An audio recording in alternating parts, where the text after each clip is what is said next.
Hello everyone. Today I'll be showing a really simple way with the help of using these cutters how you can just make a petal or a flower, a simple petal shaped predominantly. So what I would do is I have a well kneaded ball of clay here. I would just flatten this first. I'm looking at a thickness of roughly 0.3 centimeters. Now, if you are making a pendant out of this, obviously it has to be thicker. And when I say thicker, I'm probably talking about the actual pendant size, which is about 0.4 to 0.6 centimeter thickness. But nothing more than that. Nothing more than that. So here I'm just looking to show you some basic ways of this particular design, by the way, can be used to make chokers, a pendant, earring, a stud. There's a lot of room for creativity with this particular pattern, and it is really easy to make it as well. So this process is the same one that I follow every time. After rolling out a slab, you can use a rib or a knife like this and just flatten the top. Now what I would do is I would just use these 3 cutters. You don't want it to be very thick, neither do you want it to be very thin. So I'll just show you how this looks in 3 different sizes. I'll just cut out one more for a patterned one. So we'll leave that aside. So I have 4 pieces here. We'll start working on some of the plain ones to start off with.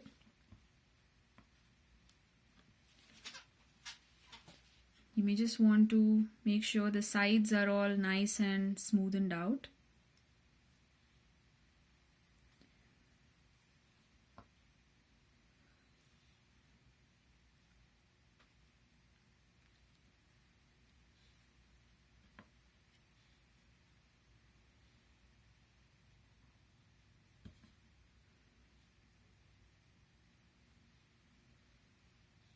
Don't worry about the fact about it losing its shape a little bit, because this is finally not going to be the shape we're going to retain. You just make sure that you have you don't have any of your fingerprints on, and just make sure it's nice and clean. So now what I would do is, obviously for a petal we would want the shape to be tapered. So what I would do essentially is give it a gentle press here, give it a gentle press here, and just give it a turn or a bit of a twist. So you can just do it that way. The same thing that goes here. You can even stop it at this, when you have to draw, when you have to make a collection of, say, several petals. If you have to do it for this, you can also adjoin the two using slip and probably attach the two. And the same thing goes for this as well. If this was not obviously made, if this was not tapered on both ends, you can just taper it in one end. So you have a set of 3 concentric petals that have been put together. Obviously sticking this, I had already shown you the way of attaching 2 different pieces of clay using slip. So you can use the same technique, score and slip, score and attach using slip. So you have 3 such petals here. You can do this, turn, do this. I would just taper it a little bit towards this end as well. Now I like to just give it a bit of a turn at the the end, but again that's your choice. If you're making a earring, you may want to always make sure that you keep them opposites. So when I say opposites, this has been turned this side, so you want the earring to be facing this the opposite direction, because you're obviously making it for a left and right. This size probably is more appropriate for a pendant, I would say. I think it's too big for a earring. But yeah, this is it. And this, you can also make this into a nice cute little bead into a choker. In fact, a choker, this would be easier because so this is an oil lined refill I have. I would just make a hole like this here. And there you go. If imagine if this is the cord and you're just wanting to fix a bunch of 20 such petals in this manner, maybe half the chain facing this direction, half the petals facing in this direction, and half the petal facing the opposite direction. So you have, you know, a beautiful choker set ready. You have like, you can convert this into simple beads using a whole choker set, lot of variety. And if you want to incorporate a design, you know, you can always, first I would say always draw the pattern.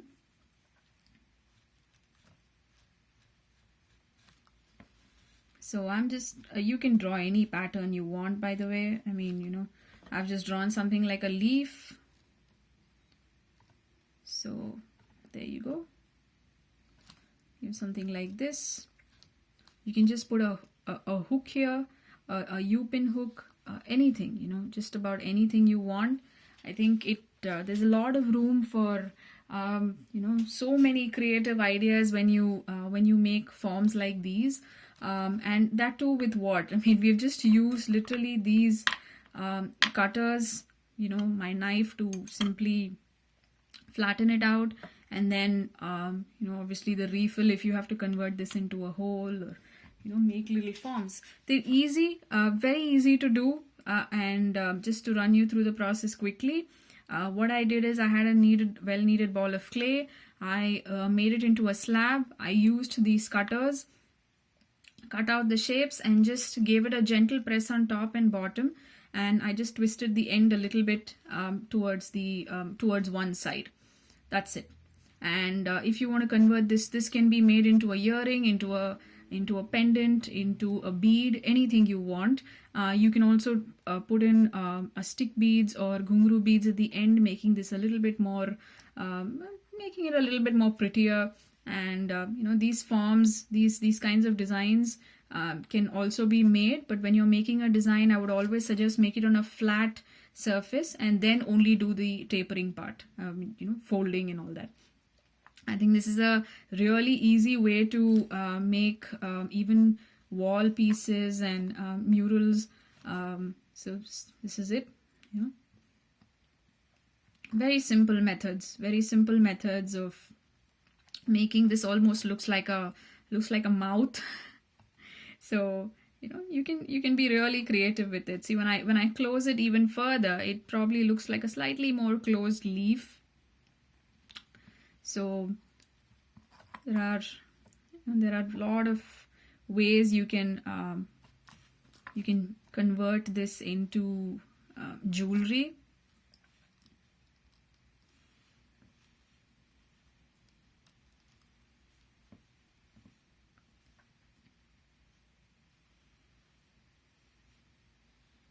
There you go. I really hope you found this useful. I'm sure all of you will be able to use this particular technique. If you like what you see, please like our video and spread the word, and do subscribe to our YouTube channel. Thank you so much for watching, everyone.